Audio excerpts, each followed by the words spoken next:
Okay, welcome to the beginning of the end here. Last full week of class. So like I said before, we're going to review today. We're going to review Wednesday.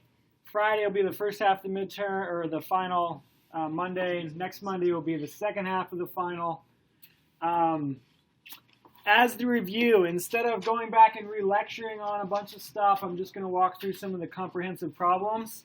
That way I can kind of touch on most everything and get it all into a couple of classes.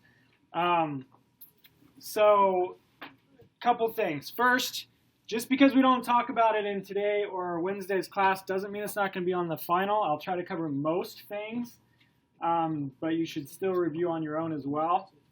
Also, this is not the format of the final, okay? I'm not walking through like I did on some of the quizzes where I just kind of walked through these problems and then just changed some of the numbers, and that was what we did. So the final is going to have the same kind of format as the quizzes we've been doing lately. So it's just going to be true, false, multiple choice. I'm not going to have you guys write out journal entries, that kind of stuff, mainly just because I don't think you necessarily need to know how to do that well to be able to get a good grade in the class. You should just be able to kind of understand what's going on, okay? Let's see. Reminder, if you are trying to get the My Accounting Lab points, week from today is the last day that I'll accept those. I am still toying with the idea, and we'll probably post some second chance quizzes for some of the earlier quizzes in the semester that we didn't have them on. So if I do that, I'll send you an email. But if I do that, those will also be due a week from today on next Monday, okay? And then I should have your final grades kind of tentatively posted Tuesday, and then you can look at them and let me know if you see any discrepancies before I actually submit them, okay? And I'll send you an email whenever I have any of that stuff posted or just letting you know what's going on. So make sure you check your email. Other than that, we'll go ahead and get started on the review. I am recording this, so if you want to go back and look at it, I'll post the link after class. But other than that, I'm working on the computer a lot in this review because it's all in Excel. So please, I kind of have to move through the material kind of quick to get through it. But raise your hand or shout out if you don't understand what I'm doing, okay? So for the first question, let me see here. Ron Smith opens an apartment locator business near a college campus. The company will be named Campus Apartment Locators. During the first month of operations, which is July 2015, following transactions take place. That's all of these, okay? And all we want to do for this first part of the requirement is just analyze how these different transactions affect the basic accounting equation, which you see right here. Okay, and you should definitely be able to recite at any point what this basic accounting equation is. Okay, if I have a question on that on the final, it will be worth many points, and it should be very easy points. What is the basic accounting equation? Assets equals liabilities plus owner's equity. So how do each of these transactions affect that equation? For part A, Smith contributes $35,000 to the business, and it helps you out by telling you the other side of this effect here, the business gives capital to Smith. Well, that's kind of understood. If an owner contributes money to the business, then that owner gets capital in the business. So how does that affect the equation? The asset side goes up by $35,000 because the company receives a cash asset, and then the owner's equity side also goes up by $35,000, showing that the owners now have $35,000 worth of assets that would come back into their hands if we liquidated the corporation or the company right away. Okay. So part B, purchase $350 of office supplies on account. Office supplies are an asset until they're used. So it's not an expense, just an asset. And so assets go up by $350.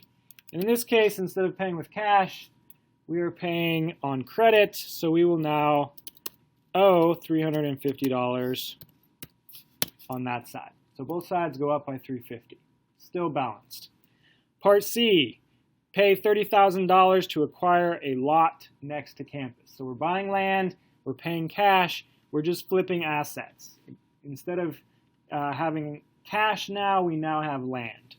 So we're going to go up on the asset side by $30,000 to show the land that we have. We're going to go down on the asset side by $30,000 to show that we now have that much less cash. Okay. D, locates apartments for clients and receives cash of $1,900. So that's what we're in the business of doing. So this is revenue that we're receiving doing our normal business operations. It comes to us in the way of cash. So assets go up $1,900. And if you remember, when we recognize revenue, the effect that has is on owner's equity, and it causes owner's equity to go up. This should make sense because the company is earning money, then that's money that would go into the owner's pockets if you had to liquidate the company. Part E, pays $100 on the accounts payable that was created in Part B. So in Part B, we had a liability that was created for $350. We're now going to pay part of that liability off. So we need to show liabilities going down by $100, and we're paying that off with cash. So cash as an asset goes down by $100. Okay. F, pays cash expenses for these expenses items, rent expense and utilities expense. Okay. So obviously if we're paying cash, that means cash as an asset is going down. In this case, we add them together, it's going down by $500. And just like revenue causes owner's equity to go up, expenses cause owner's equity to go down. Because obviously this is less money that can go into the owner's pocket at the end of the day if we just spent it. And then finally, Smith withdrew cash of $1,200. Well, again, that's cash going down. And since the owner took money out of the company, that's $1,200 less that the owner could take out if the company was liquidated tomorrow. So owner's equity goes down by $1,200.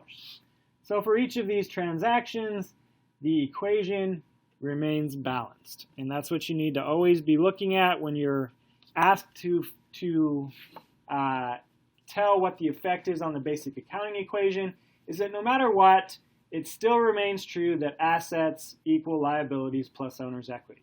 If you put a transaction down there that causes that equation to be false, you did it wrong. Okay? So that's a check that you should be able to have on your work. So part 2 is asking us to create an income statement, statement of owner's equity, and a balance sheet using this information. Well, since this is a very small number of transactions, I'm not going to go through the formal process of writing those out, but you should be able to look at what's going on in A through G and determine which parts of that affect the income statement, which parts affect statement of owner's equity, and which part are balance sheet parts. Okay? So for income statement, what goes on an income statement? Well, that's just a record of revenue and expense, right? And at the bottom of revenue and expense, you have revenue, you subtract expense, and you're left with net income. Okay? So all I would have to do if I wanted to do an income statement is look at each of these transactions and figure out which ones are revenues and which ones are expenses. It's easy on this one because there's only one revenue item and there's only one expense item. Okay? For A, that is just assets and owner's equity. For B, that's just us buying an asset with credit, so not revenue or expense. C, we bought land, but we just traded another asset for land. We don't recognize expense on this one until we start to depreciate. Well, actually, basically land never depreciates, right? So you would never recognize expense with this land. We would just say, hey, we traded one asset for another, so no expense there. This is revenue here because this is what we do for our business. So if we were doing an income statement, we would have revenue, $1,900, and then we would look to see if there's any expenses to offset the revenue. Pays $100 on the accounts payable from transaction B. So when we have prepaid assets like office supplies, we don't actually recognize expense until we use up those assets. So if I had a line item there that said, hey, we used up $100 of these office supplies, then I would recognize the expense. But for now, that's still just an asset. Okay, so no expense there. The only line item that has any expenses in it is this one right here. So we have $400 of office rent expense and $100 of utility expense. So the income statement would look pretty basic. It would be $1,900 revenue minus $500 expense, leaves me with $1,400 of net income. Okay? So then if I looked at statement of owner's equity, I could just look over here at any of these items that affect owner's equity. Okay? Because the statement of owner's equity just lists out the items that cause owner's equity to go up and down. And that's all these items here. Okay, these two together form the net income. So when I transfer net income over to owner's equity, that would capture those two items. And then I would have the owner's contribution here and the owner's withdrawal here. And that would make up everything that was in my statement of owner's equity. Okay? And then the balance sheet would basically comprise everything that wasn't on the owner's equity section and the income statement. Okay? So all of these other items that were just changing one asset for another, or acquiring an asset for cash, or acquiring an asset for a debt or liability, all of that stuff would be what went on to the balance sheet. So further on in these examples today, we're going to walk more thoroughly through an income statement. But just for this simple one, that's what you would need to know. Okay, so that's problem one. Problem two, we start with this trial balance. Okay, if you remember, a trial balance is just basically lists out all the accounts that are related to this company and what their balance is at a given time. So this is as of February 28th. We looked at the balance in each of these accounts, and we printed out a statement that shows what the balance is. Then during the next month, which is March, we have all these transactions. Okay? So our requirements are, look at the trial balance and basically write whatever the balance is, whether it's a debit or a credit and how much, into each one of these T-charts. Okay, I have them all listed out here. Even if they are going to have a zero balance, I still have it listed out there. And when you're given a trial balance, even if there's a zero balance, we always put the zero under the side where there's usually a balance. So in this case, office supplies carries a debit balance. It's zero right now, but when we put money into office supplies, it's going to be on the debit side. Same thing with land. So when I fill in the T-chart, I'll put a zero in, but I'll make sure and put it under the side where I would normally see a balance in that account. So pretty easy. I'm just basically copying and pasting numbers from the line items here to the T-charts down here. So cash, $26,000 debit. Accounts receivable, $4,500 debit. Then I have office supplies and land, both with a zero balance, but it's a debit balance. Then I have accounts payable with a $2,000 balance. That's a credit. Then I have utilities payable, unearned revenue, and notes payable, all with a $0 credit balance.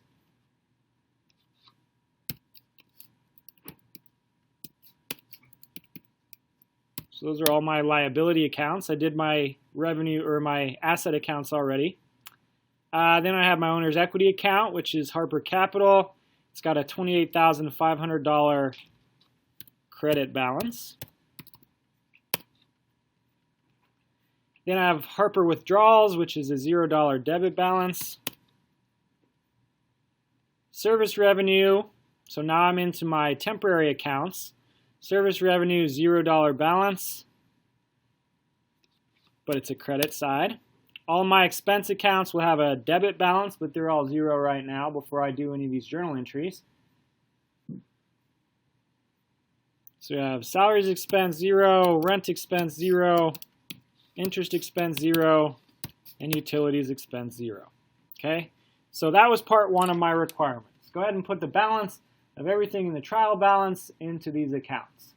Next step, journalize each transaction and include explanations. Well, I've already put the templates on here, and I put some explanations on there so we don't forget them. Okay, so March 2nd, this first entry here. There we go. Borrowed $45,000 from the bank and signed a note payable in the name of the business.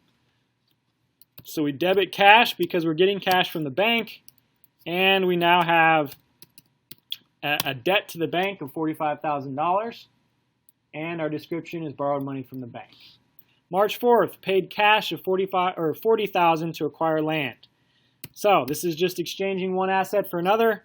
Land goes up, cash is credited and goes down. Bought land. Okay, March 9th, performed services for a customer, received $5,000 cash. This is just revenue. So cash goes up by $5,000. Revenue also goes up with a credit of $5,000. Performed services for client. March 13th, purchased office supplies on account for $300. Debit to office supplies showing that that asset has increased, and a credit to this liability, accounts payable. Bought supplies on account. 15th of March, performed services for a customer on account. So now the customer owes us money. When the customer owes us money, that's an account receivable. They owe us $2,600, and we recognize that $2,600 as service revenue because we have performed the services. Okay.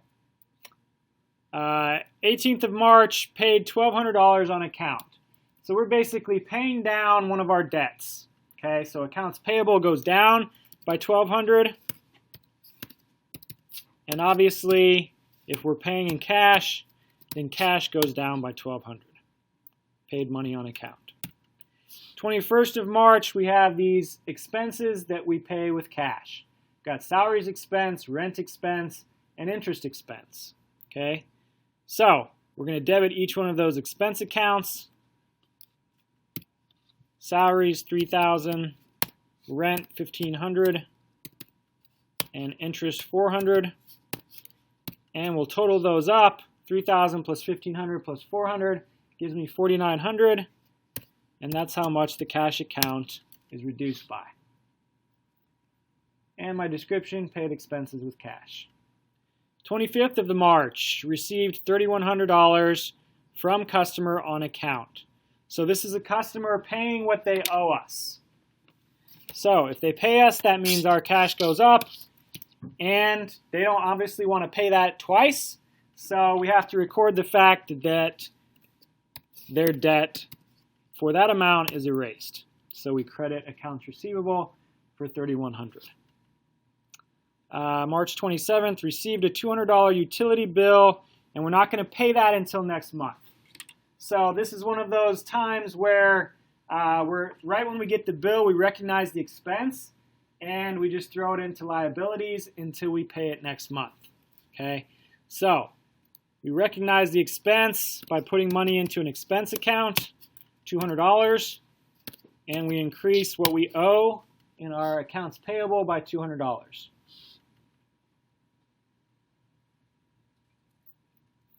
And actually, I think you'll be more correct here since we have on our T-charts an account called utilities payable. We'll go ahead and say that this debt is recorded in a specific payable account called utilities payable. Okay, sometimes a business will just have one blanket accounts payable account and will throw all their short-term debts into that, and sometimes they'll itemize and have a specific account. But since we know we have one of those on the books, we'll go ahead and put it in utilities payable. 29th, received $1,500, but the services have not been performed yet. So we do want to recognize the cash received, but instead of that being earned service revenue, that becomes unearned revenue, which is a liability because we still owe something, which is either paying them back their money or providing the services that they paid for. And then finally, we have an owner's withdrawal of $1,800. So we're going to debit the owner's withdrawal account and credit cash for $1,800. Bless you. Okay, so those are all the journal entries. Now the next step is to take the information that we have in the journal entries and plug it into those T-charts that we already created. Okay, so all I'm doing is looking at each journal entry and taking it line by line and saying, okay, this journal entry tells me to debit cash for $45,000 and credit notes payable for $45,000. So let me find those accounts over here. Debit cash, $45,000. Credit notes payable, $45,000. Okay, so it's just a simple transfer of numbers from one place to another place. And to make sure that, since I have quite a few equations here or journal entries, I'm just going to go ahead and highlight them as I finish them. Okay, so I finished that first one. Next, debit land, $40,000, credit cash, $40,000. And obviously, it's not real hard to transfer numbers like this. Most of the mistakes that you'll make doing this is just kind of going on zombie mode and not paying attention to what you're doing, and you end up putting a number in credit when it should be in debit or vice versa. Okay, so you do have to pay a little bit of attention, but as long as you pay attention to details and kind of double check your work as you go, it's pretty easy to just transfer numbers. Debit cash, $5,000. Credit service revenue, $5,000.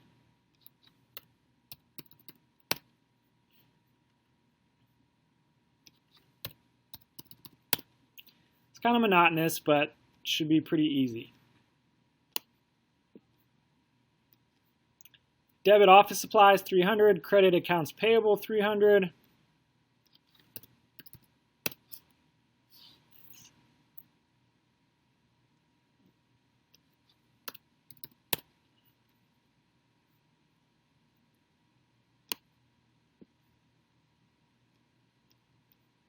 Debit accounts receivable, $2,600. Credit service revenue, $2,600.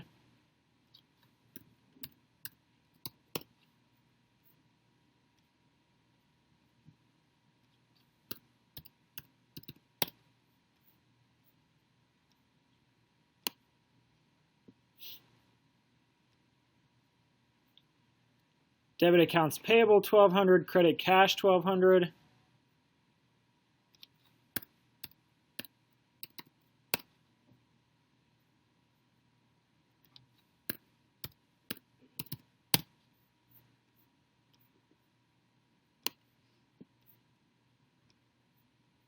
Debit all of these expense accounts, credit cash for $4,900. So I'll do the cash part first.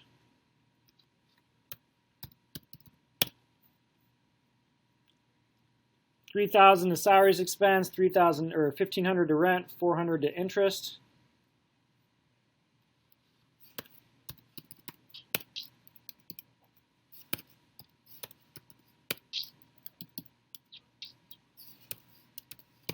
Whoops.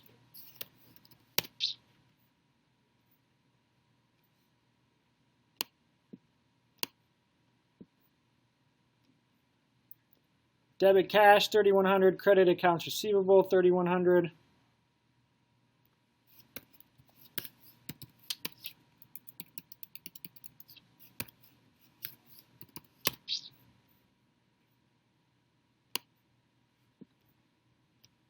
Debit utility expense, credit utilities payable, $200.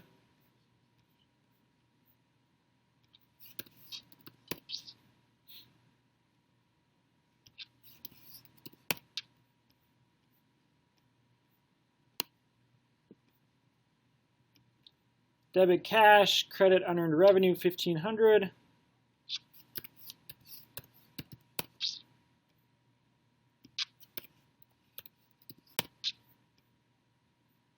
And debit Harper withdrawals, credit cash, $1,800.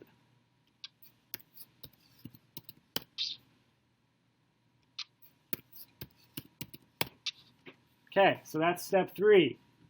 Step 4, prepare the trial balance of Harper Service Center as of March 31st, 2015. So basically, after all of those transactions are done, what is the new trial balance? So basically, all you're doing there is basically erasing all of the entries in this trial balance and entering the new account balances. Obviously, most of those are just one entry, so you just go through and obviously enter whatever that one number is. For cash, you add up all of the debit side, subtract all the credit side, and you're left with a balance. Same thing with accounts receivable, and you guys should know how to do this. Accounts payable, 2,000 plus 300 is 2,300 minus 1,200, so that would leave me $1,100 as the balance there. Okay, you would just go through anything that has more than one number in it. You add those together and get the net total for each account, and then go back in and plug it in where you should. Okay. Anybody have any questions on it so far? Okay. I know we did at least several examples and quizzes kind of doing similar stuff as that. So finally, last problem here. Got this company called King Cornelius Company. This is the adjusted trial balance. Okay, so this company has basically recently done what we just did. They have an adjusted trial balance here. And what we're supposed to do is journal entries for the closing entries and then prepare some financial statements. Okay, so I have the templates right here for some of these closing entries. And if you remember, a closing entry is basically just looking at this portion of the adjusted trial balance down. Okay, these are all of the temporary accounts that will reset to 0 when the new period begins. Okay, so the closing entry is what resets those accounts to 0. So we got a revenue side, we've got an expense side, and then we close out the owner's withdrawals on the owner's equity statement. Okay, so first off, I look at my revenue accounts. In this case, I only have 2 of them, sales revenue and interest revenue. Okay, sales revenue, $244,000. So I will debit that amount because I want to cancel out the credit balance there. I'll look at interest revenue right there, $2,000 credit. So to zero that out, I need a $2,000 debit. And then the total of those two, or $246,000, is the amount that goes into the credit side of the income summary. Then on the expense side, I have all my accounts labeled as expenses, and then I have some accounts that function as expenses. And these are these two, which are the contra revenue accounts that you'll see when we go down and look at the income statement, are what we use to get down to the net sales revenue. But for this purposes, they function as expense accounts, and so does cost of goods sold. Okay, and then the rest are just the individual accounts with expense in the title. Since we don't know what the total is, we need to first write out all of these expenses, total those up, and that will be what goes in the income summary side. So we have sales returns and allowances right there, $10,000.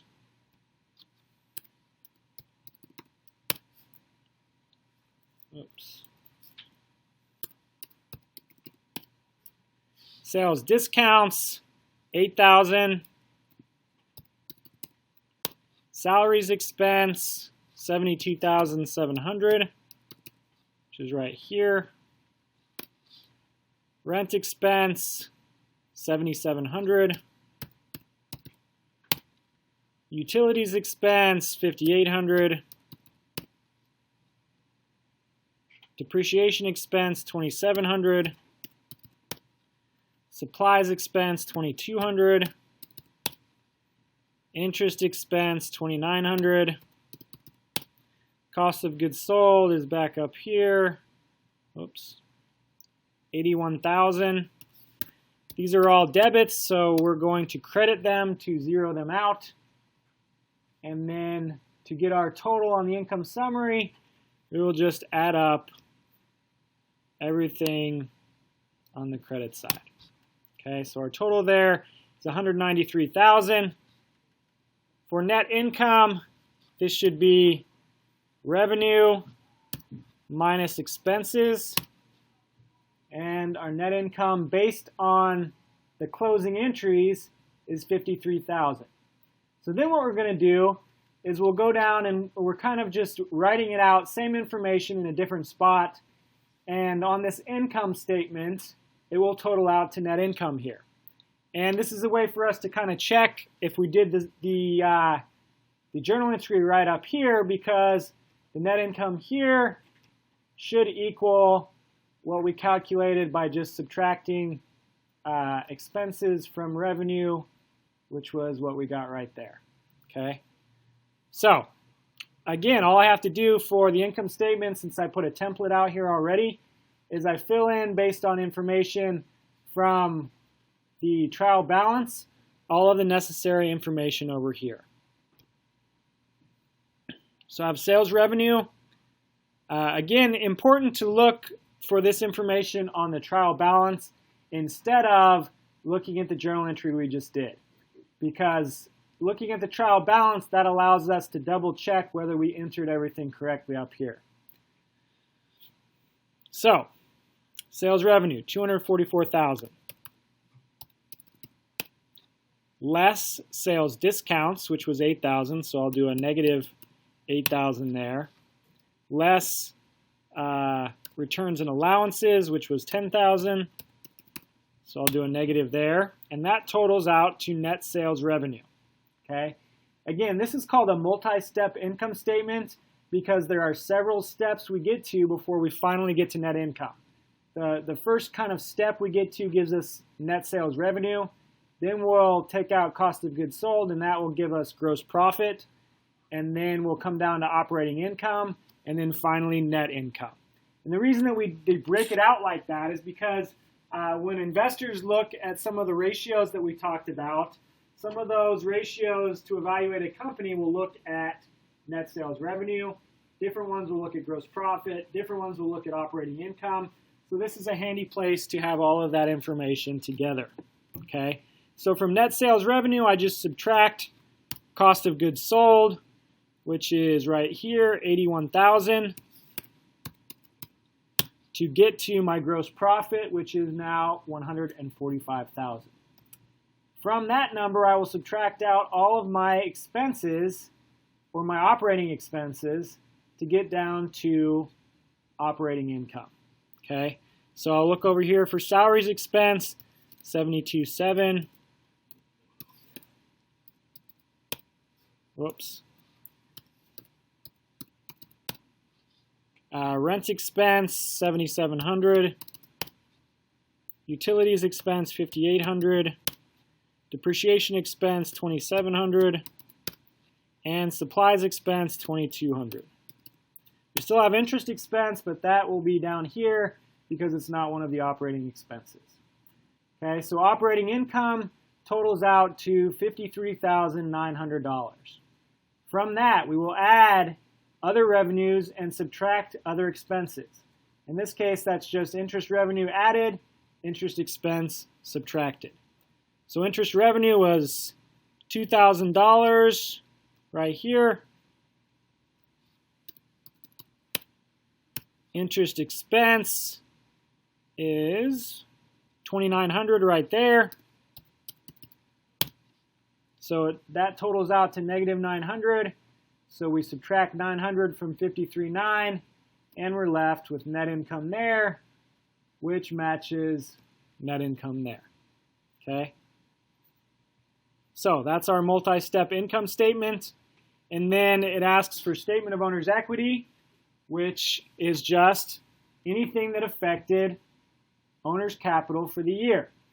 So we start with our starting balance of owner's capital, which is right here, $22,200. We will add any owner's contributions for the year. We don't see any of those, so those would be listed right here. So we'll put a 0 there for owner's contributions. We'll add in net income for the year, which we just figured out right here. So 53,000. And we'll subtract out owner's withdrawals for the year, which are right here, 48,000.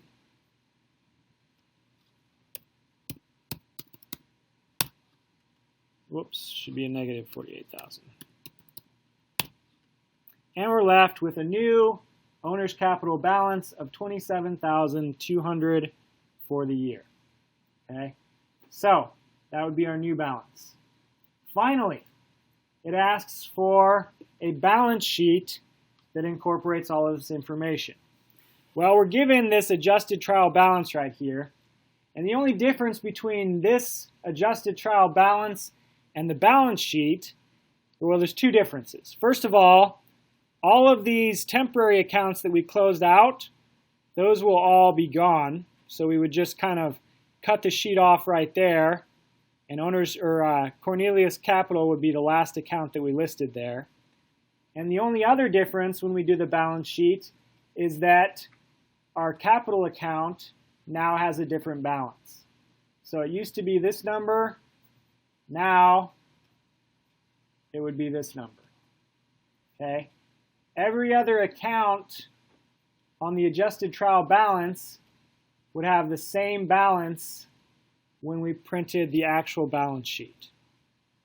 So the only difference on the balance sheet would be this account, and we would not include any of the things below that.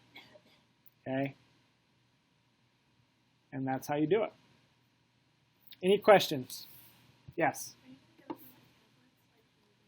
So I'm not going to give you the templates, but I'm not going to ask you to create one of these. It's just going to be asking questions, multiple choice, true, false, that kind of thing.